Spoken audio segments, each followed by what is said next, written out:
So, you've beaten all 5 mainline Persona and SMT games, and now you don't know which franchise you want to fixate on. Well, here's a good one, the Devil Summoner franchise, especially with a new game on the horizon. So, let us take you back on a brief explanation of the series' history, followed by what makes this game different than the rest. Devil Summoner is a spin-off title released a year after SMTF in 1995 on the Great Sega Saturn, which had a port on the PSP in mid-2000s. With the success of the game, it received some sequels in the sense of them being related, while also being a standalone title. These titles were known as Soul Hackers, released for the Sega Saturn in 97, PlayStation in 99, and a remaster for the 3DS in 2012. Following a more cyberpunk aesthetic whilst also improving the game mechanics. Now for the other Devil Summoner game is one of my personal favorites, and that is Raito, which is more of an action RPG set in the 19th century Japan. Now you may be asking, how is it compared to the others? Now I'm going to let my co-host explain this bit. While it still has some dangerous threats that target the rad place known as Tokyo, it's usually done in a post-apocalyptic setting.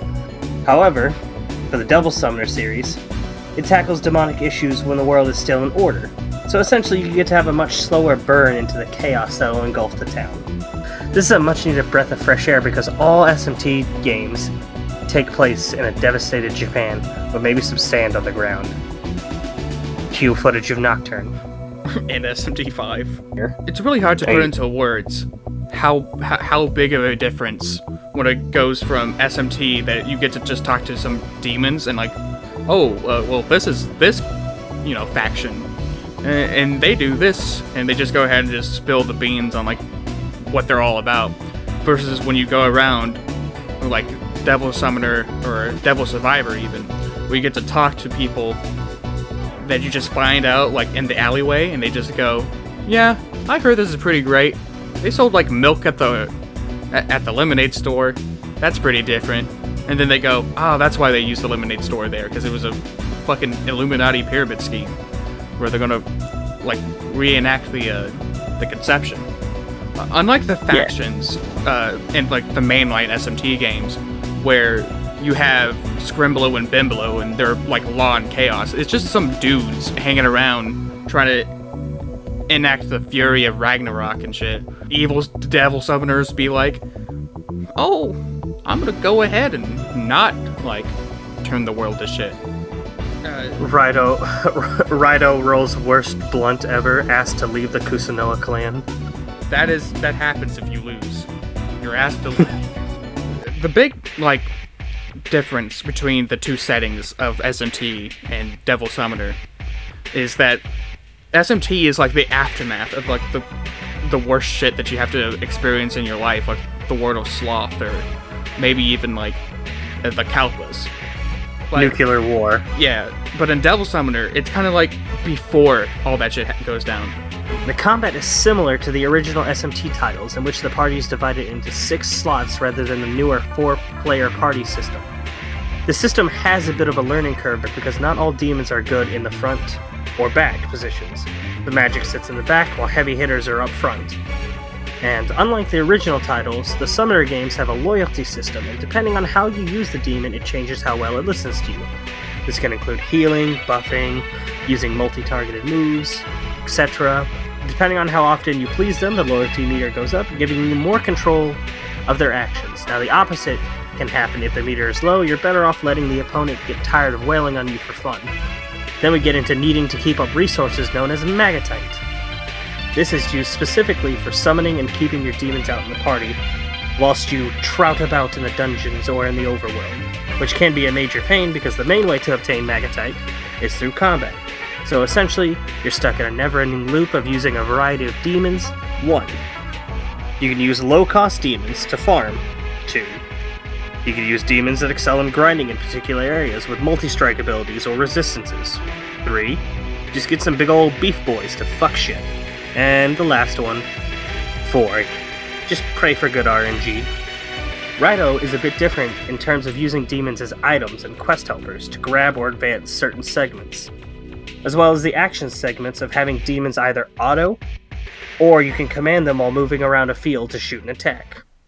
Now, for some of the most jaw-dropping, head-scratching mixed signals I've ever received from a Megaton game in my life. Now, that's not as bad as I try to put it. It just puts my 4-hour sleep brain in a state of culture shock. This being Soul Hackers 2. Yeah, that's right, Soul Hackers fucking 2.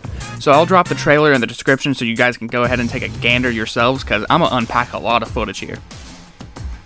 The first thing to note is the name of the main heroine, though she is very plot crucial.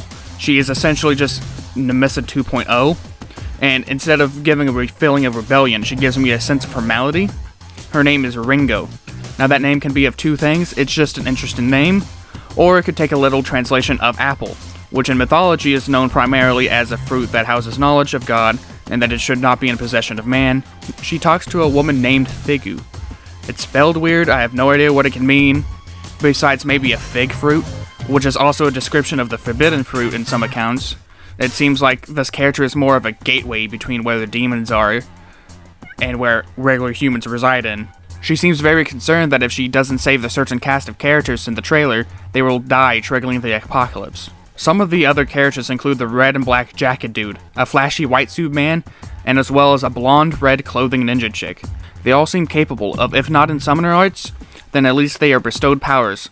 Though I think they all can use skills of demons or summon them, since the MC has a gun type comp, or maybe it's just a regular gun. They are fighting the Phantom Society, which is made up of evil devil summoners introduced as main antagonists in the first Soul Hackers. We get to see which looks like the villains of the group, the RoboCop dude and some other members of the Phantom Society. The group is stopped by a penguin owl thing, claimed to be Figu, which in Mythos, owls guide warriors to victory and can search things out for them. Now for the most interesting part by far is the combat, because it's not traditional at all. It's the same modern 4-party playstyle that we know. We don't have demons in our party, but it seems like a weird fusion between Persona and Devil Survivor. Let me elaborate. It has the people fighting directly, like these two games, but it looks like you can equip demons to a sub-party system. Or I could be Huff and fucking Glue, and Ringo is the only one who could do anything. Instead of the press turn system we Megaton gamers got hooked on, we have something new called Stack. This could be more of a one more from the later Persona entries, where if you miss or don't do super effective damage, the baton goes back to the enemy. The Gomadin is also back. So that means we get to spend time with a fashionable and knowledgeable Dr. Victor Frankenstein, who will assist in our demon summoning ways, and a fusion master who will also keep track of our compendium and comp upgrades. Now, there could be more speculation on like what does the Aeon supposed to represent, or some of the demons and monsters, but I'd rather leave the surprises since I'm a much bigger fan of the combat and monster collection, and it doesn't really seem too fair to just go ahead and try to break down everything when like this is the first thing we've seen. So, don't forget to subscribe and try out games in anticipation of Soul Hackers 2, coming to Western shelves August 26th, 2022.